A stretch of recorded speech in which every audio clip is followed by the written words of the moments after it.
जरीन खान ने नग्नता पर अपनी बात रखते हुए सच बोल डाला। क्या शाहरुख खान को मैत्री मूवी मेकर्स के साथ में सहयोग करने के 300 करोड़ रुपए दिए जा रहे हैं? भारत का सबसे ज्यादा कमाई करने वाला ओटीटी स्टार क्या 125 करोड़ रुपए एक शो के लेता है? जेमी लीवर ने सालों पुरानी एक डरावनी घटना का जिक्र करते हुए एक आदमी का नाम लिया।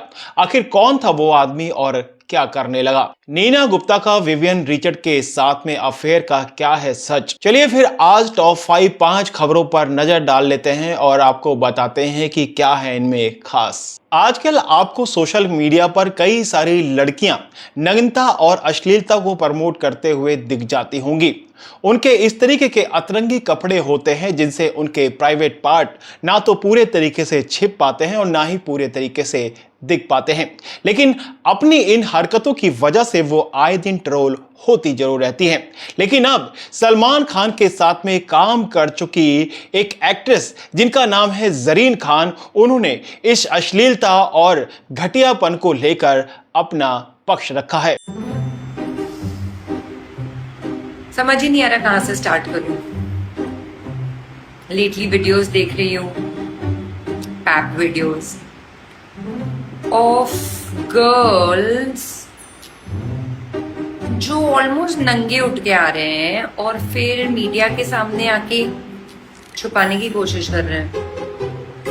आज एक देखा जहाँ पे पूरा पिछवाड़ा दिख रहा है क्योंकि स्कर्ट इतना सा है और फिर खींच खींच के नीचे कर रहे हैं।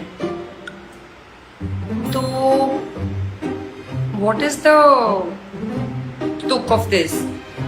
मतलब पिछवाड़ा दिखाना है या छुपाना है? छुपाना है तो फिर इतना सा स्कर्ट क्यों पहना, और दिखाना है तो फिर खींच के छुपा क्यों रहे हो? Very confusing times I must say. Johnny Lever की बेटी जेमी लीवर ने अपने कई साल पुराने एक ऐसे सच को खुलकर बोला है जो कि हैरान कर देने वाला है। जेमी लीवर ने बताया कि जब वो 10 साल की थी तो स्कूल से वापस घर के लिए जा रही थी। उस वक्त उनका ड्राइवर वहां पर आया और उन्होंने कहा कि तुम गाड़ी में जाकर बैठ जाओ। ड्राइवर बाहर उनके भाई का इंतजार करने लगा। वो गाड़ी के अंदर बैठी हुई थी। उन्होंने देखा कि पीछे खिड़की की तरफ से एक आदमी उनकी तरफ देख रहा है। वो अपनी पैंट के अंदर हाथ डालता है और अपने प्राइवेट पार्ट को बाहर निकालकर हस्तमैथुन करना शुरू कर देता है। ये वक्त वो था जब मैंने पहली बार किसी पुरुष का प्राइवेट पार्ट देखा, लेकिन वो क्या कर रहा था और क्या उसके दिमाग में चल रहा था मुझे कुछ भी समझ नहीं आ रहा था। उस वक्त मैं पूरे तरीके से अनजान थी।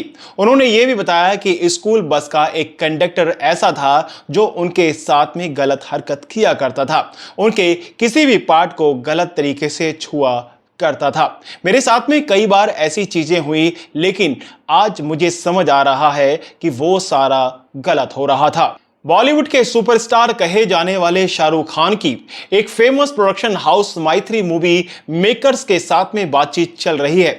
अगर ये डील पक्की हो जाती है तो ये अब तक की सबसे ज्यादा बजट वाली मूवी कहलाएगी।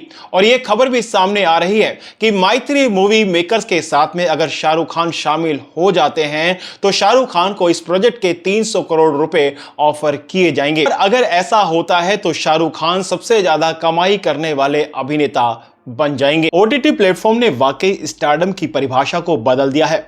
वैसे पहले ऐसा माना जाता था कि स्ट्रीमिंग प्लेटफॉर्म सिर्फ अभिनेताओं के लिए है। हालांकि आज ए लिस्टर भी डिजिटल गेम में शामिल हो गए हैं और सभी सीमाओं को पार करते हुए वेब शो और फिल्मों से चौंका देने वाली कमाई कर रहे हैं। आज हम इस बॉलीवुड अभिनेता के बारे में चर्चा करेंगे जो भारत के सबसे ज्यादा पैसे कमाने वाले ओटीटी स्टार के रूप में उभरे हैं, जिन्होंने एक ही सीरीज से 100 करोड़ रुपए से ज्यादा की कमाई की है। 2021 में उन्होंने डिजिटल स्पेस में कदम रखा और 7 एपिसोड की series Rudra age of darkness के लिए 125 करोड़ रुपए चार्ज किए। जी हां, वह कोई और नहीं बल्कि अजय देवगन है। शो में एक पुलिस वाले की भूमिका निभाते हुए उन्होंने कथित तौर पर प्रति एपिसोड 18 करोड़ रुपए चार्ज किए, जो ओटीटी स्पेस में अब तक की सबसे ज्यादा की कमाई है। 1989 में अभिनेत्री नीना गुप्ता ने तब सुर्खियां बटोरी जब उन्होंने वेस्ट इंडीज के क्रिकेटर विवियन रिचर्ड के साथ में विवाहेतर संबंध बनाने का फैसला लिया। अपनी आत्मकथा सच कहूं तो में नीना ने इस फैसले के बारे में खुलकर बताया और बताया कि कैसे इसने उनकी जिंदगी बदल दी।